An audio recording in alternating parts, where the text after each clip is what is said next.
What's going on? It's Thursday. There's 79 games on the docket as per usual, and it's actually the final Thursday in February. February is come and gone. Now, it always kind of comes and goes relatively quickly.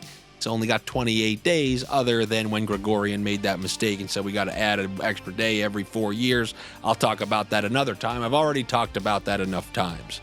But especially when you factor in the Four Nations in the middle of the month, this month really kind of flew by, and then, in a couple days, we'll be in March, where they tell you, spring is starting, as there's 6 more snowstorms along the way.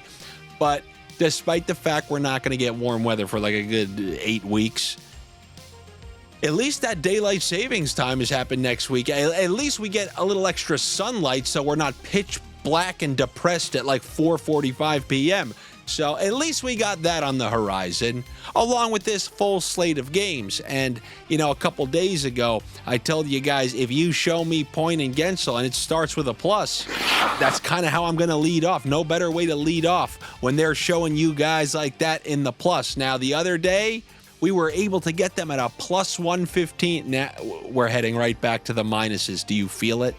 But just in case we get this quick send-off against Calgary, one final, goodbye in the plus. Plus 100, it still counts as a plus, so I'm going to go with that Point in Guentzel. I'm taking it every single time you ever can get them at a plus. So Braden Point, Jake Guentzel against the Calgary Flames, that's how we'll lead off. A fantastic combo here on this Thursday slate, along with an original, one of the favorites, one of the ones that, like we called it the fastball, put down the single finger. They raked up a couple points last game. I mean, really, Caufield and Suzuki haven't really slowed down so much at all this year. It's been relatively consistent. They got a home game against the Sharks. When you look at their goal total, their implied goal total, they should have over 3.5 goals. I mean, they beat the Carolina Hurricanes, was it 4-0 in the last game? So with that top line playing well, that power play is clicking at home against the San Jose Sharks. Caufield, Suzuki, yeah, sure, you can add Slavkovsky, but just those two in and of itself, plus 105, that's another one that I really like on this slate. I just want to start you guys off with the things that I personally like the most. You can bet your bottom dollar that I'm going to have my chunks of change on that. Like, I'll give you a pizzeria pick. I'll give you one right now. But my personal shekels, they're not going anywhere near it, because every money line is a donkey line, as I like to say. So many of you are donkeys, we know this. And donkeys, obviously, fish eat fish food. Donkeys, you want some donkey lines. So let's go up to Boston, where they are facing my New York Islanders. You couldn't look worse. You couldn't look worse than the Islanders, especially coming off this break. They went into the break with a couple losses, giving up 4 goals, 5 goals every single game. And going up to Boston, who lost that game, just awful breakdowns in the third period, which is not typical of this Boston team these last couple years. But you fire enough defensive coaches, eventually you'll start blowing the leads when there isn't a coach who holds these players defensively responsible. But even with that said, I think this Bruins team, they still got a point in that game. They came back and they beat Anaheim. They should be able to beat this Islanders team, who's lost 4 or 5 in a row. And you're getting them, on Draftkings, they're underdogs against these Islanders. I love that the sportsbooks love the Islanders, because I certainly don't. And I think the Bruins have a decent shot at beating the Islanders here. When you look at how both of these teams are playing, Sorokin has looked awful since the break. I think this one sets up well for the Boston Bruins. And then the game that I'm most interested in. You probably think you can guess what I'm going to say. Edmonton, Florida. No, there's another game I find increasingly interesting. And you want to know who else does?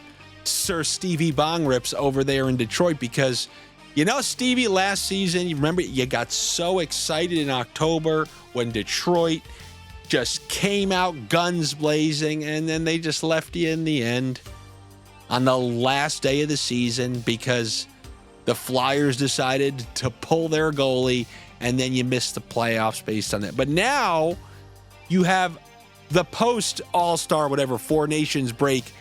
You got Detroit peaking towards the final third of the season, and that's exactly what you want. This is where you want to see those big win streaks, and their record over their last 10 has been incredible. But then there's that other team that I told you about coming out of the break. We got them to make the playoffs at over plus 600. And they've looked the part. I mean, they beat Dallas. They scored 6 goals on Dallas the other night. And that is this Columbus Blue Jackets team. Marchenko having that breakout year. Obviously, Jenner returned to help that second line. They obviously have Werenski. This team is actually pretty good. These are 2 teams playing incredibly well. And I'm actually fascinated to see who's going to win this game. Is it going to go lower scoring because both of these teams are vying for those wild card spots? Or are these teams going to kind of continue what they've been doing? Scoring, playing pretty good hockey? I don't know. This one has the makings of an interesting game. But what I find really interesting in there, like, you know how reliable Larkin and Raymond have been? Well, their point props reflect that. Equally as reliable is Marchenko, Voronkov, Fantilli. Obviously, Marchenko got injured for a few games there, but he came back from the break and returned exactly to what he was doing and that top line was doing beforehand. All of them had points in their first game back. All of them had points in their second game back. These guys just point. They're point machines.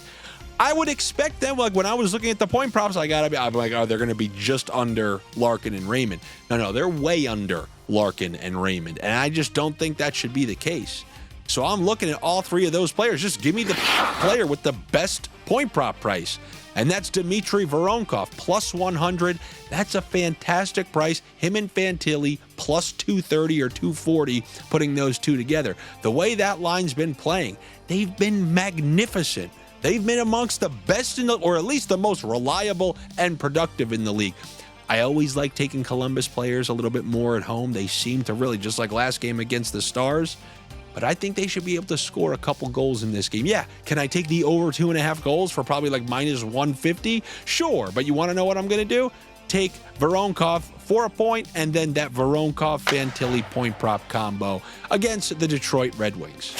And also for you Pirates who haven't got enough love in the last couple of weeks, how about a little Pirate parlay? This is kind of out of Josh's handbook where he takes first line, slap them all together. So I do not mind because of the point prices on Columbus. Give me those same 2 guys, Voronkov, Fantilli, Marchenko, and then throw in Larkin and Raymond. All 5 of those guys, same game parlays. You have one of your minimum 4-leg boosts. There it is right there. Let's try to make that one happen here on this Thursday night. And as far as that Florida-Edmonton game, I expect it to be just as good as that last one was. And actually, that one was crazy. But it's just the way Edmonton's been playing out of this, which is loss. They're not producing offensively. I would imagine that they wake up for a game like this. You know, there's obviously going to be no Tkachuk on the other side. Too many variables. I don't know. You want to know what I'm going to do? Something that you should try to do more often. Enjoy the game. Enjoy your life. Hopefully you're enjoying these videos and that's why you're engaging with them, right? Wrong. You're giving clicks, you're giving likes, you're giving comments, you're giving subscribes, you're clicking notifications, all those great things. Wrong, sir. Wrong. And then lastly, I'll try to maybe throw in a money line underdog for you freaks. I think I'm going to go with the same one that I gave last week because I thought the situation was set up right for those Anaheim Mighty Ducks or Ducks. And I think the same kind of thing presents itself this time. I remember I was telling you, you know what, let's take them against Boston. Boston has all those players coming off the 4 nations. Ducks are mostly rested. Let's see if we can get them against Boston. It was an overtime win. I mean, these are all coin flips. Just like last night, Kings, Canucks, overtime. Okay, went the Canucks' way. Kings had a power play. That's just kind of the nature of these games. But these Canucks can't score a ton of goals. One thing that I really definitely like, again, is the under 3.5 goals for the Vancouver Canucks. They don't have the firepower to really light up the scoreboard, especially if you see Dostal playing for the Anaheim Ducks. I mean, he's one of the best goalies in the league. He's just on a bad team. So I think that under 3.5 goals for the Vancouver Canucks, I understand it's not the best price. Everything I gave you is a plus. So go ahead, eat that big fat minus. Hey, you either take the player props where you get nice fat pluses, or there it is. There's your under 3.5 goals for the Vancouver Canucks. That's what I have for you here on a Thursday. Good luck to you. Better luck to me. Like I said before, make sure you're subscribed here to the channel. And if you want any sort of, you want that full assortment of line combos. Ended up +1 yesterday, something like that. Just building. +60 for the month. This is the last big slate to build on that. I'm really hoping we can, I'm not trying to be greedy, but if we can smack a plus 50, I just end the month +75.